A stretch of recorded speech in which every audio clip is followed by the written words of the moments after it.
Tahu mati deh dong.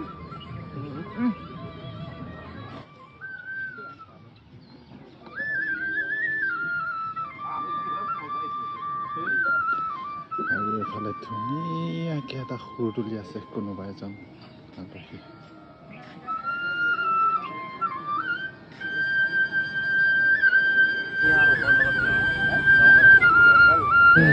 খোৱা ভাল